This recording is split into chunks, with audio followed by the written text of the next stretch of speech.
Before the sun first warmed the earth, before the stars were scattered across the velvet dark, there was a garden. A place not of soil and water, but of pure spirit and boundless light. In this garden dwelled a being of immeasurable grace, named Lyra.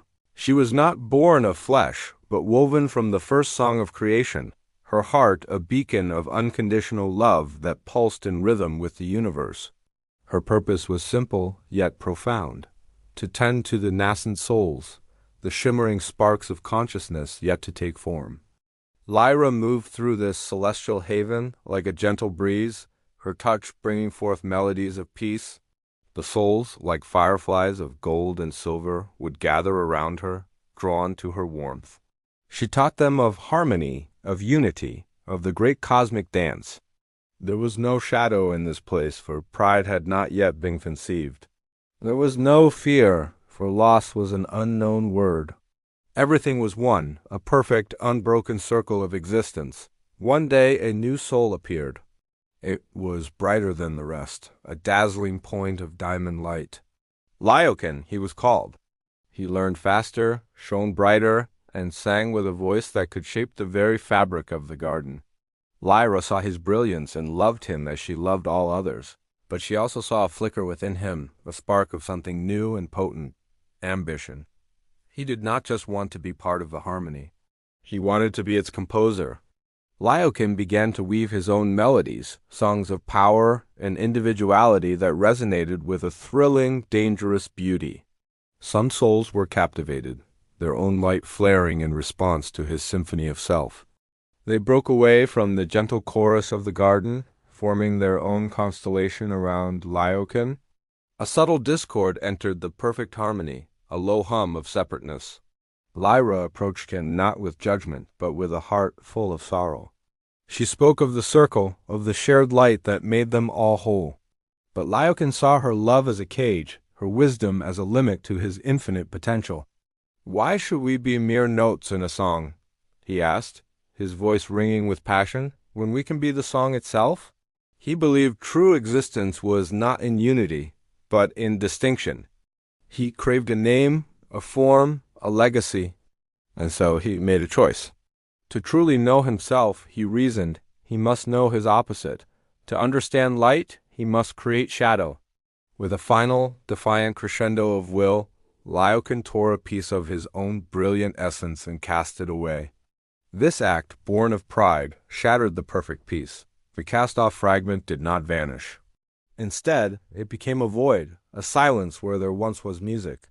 This was the birth of shadow, the first echo of loneliness in the cosmos. The garden shuddered. The golden light dimmed, and for the first time, the souls felt a chill. Fear was born. The shadow grew, feeding on this new, cold emotion. It was not evil, not yet, but it was absence. The absence of connection, the absence of love. Lyokin, in his quest for selfhood, had introduced the concept of an end. He had created the first death, the death of unity. The souls that had followed him recoiled, their light flickering in terror. They were no longer just sparks of a greater whole. They were now separate, fragile, and alone. Lyokin himself felt the chill most deeply. He had his individuality, but at what cost? He looked at his own shimmering form and saw, for the first time, its edges. He was finite. Lyra wept. Her tears were not of anger, but of infinite compassion. They fell like liquid starlight, not into the void, but upon the trembling, frightened souls. Where her tears touched them, their light stabilized, no longer flickering so violently. She turned to Lyokin, who stood isolated in his self-made kingdom of one. The shadow he had created now clung to him, a cold mantle of his own making. "You sought to be everything," she said softly, her voice the only music left in the silence. "But in separating yourself, you have become less. Time, as we know it, began then. The garden, the realm of spirit, was no longer the only reality. The act of separation created a new plane of existence, a place of form, of matter, of beginnings and endings. The world of mortals. The souls, now knowing fear and separation, were drawn toward it, destined to be born into flesh, to experience the echoes of that first schism through life and loss and love. Lyokin, now named the First Fallen, was bound to the shadow he had created. His punishment was not one of divine wrath, but a natural consequence of his choice, to forever witness the suffering born from his pride, to feel the loneliness he had introduced into the universe. He was not a king of darkness, but its first prisoner. But Lyra's love was a force more fundamental than even pride. She did not abandon the fallen or the fearful. Instead, she wove a new thread into the fabric of existence, a promise. She whispered it into the souls as they descended into the mortal realm. It was the promise of return, the path of redemption. She took a fragment of her own light, the pure essence of unconditional love, and fractured it into infinite pieces, planting a seed in every single soul. This seed was hope. It was the quiet, unyielding belief that what is broken can be mended, that what is lost can be found. Down in the world of mountains and rivers, of laughter and tears, humanity arose. Each person carried within them that seed of Lyra's light, and also the echo of Lyokin's choice. We live our lives torn between these two poles, the desire for unity and the urge for individuality. We build walls and we build bridges. We feel the ache of loneliness and the warmth of connection. We fear the end because we remember, deep in our soul memory, the first death, the shattering of the whole. Lyokin, watching from his realm of shadows, saw millennia of human struggle. He saw wars fought for the very same pride that had caused his fall. He saw greed, envy, and fear. But he also saw things he did not expect.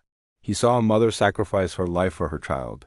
He saw strangers risk everything for one another. He saw artists create beauty out of pain and poets write of love in the face of despair. He saw that in their separation, these souls had learned something new. They had learned to choose love. In the garden, love was a given, an atmosphere they breathed. But on earth, love was a choice, a courageous act of reaching across the divide. It was a flickering candle held up against the darkness he had created. And he saw, with a dawning sense of wonder, that this chosen love, this fragile human love, shone with a light all its own. A light born not of perfection, but of overcoming imperfection. His heart, cold for eons, felt a tremor. It was the echo of Lyra's song, he began to understand. The separation was not just a fall, it was also a journey outward so that the journey back could have meaning. Death was not an end, but a doorway. Through it, souls shed their finite forms, their individual stories, and were given the chance to remember the whole. One day, after an age of watching, Lyokin made a new choice.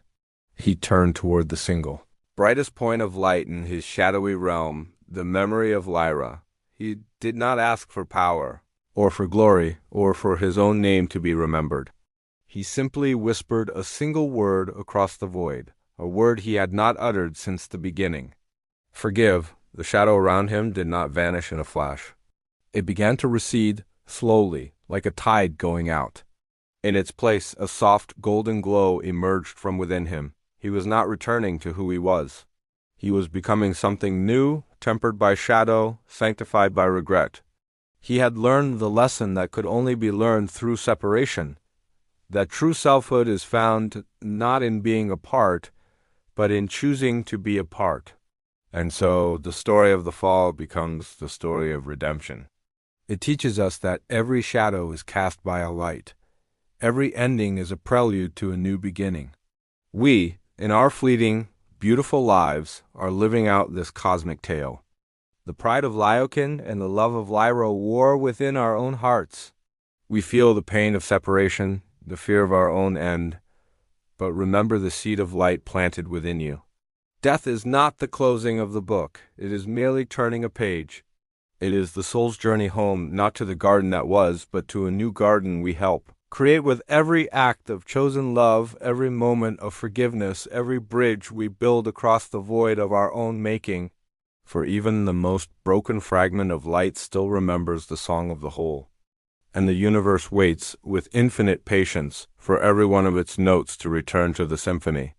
Thank you for joining us on this journey.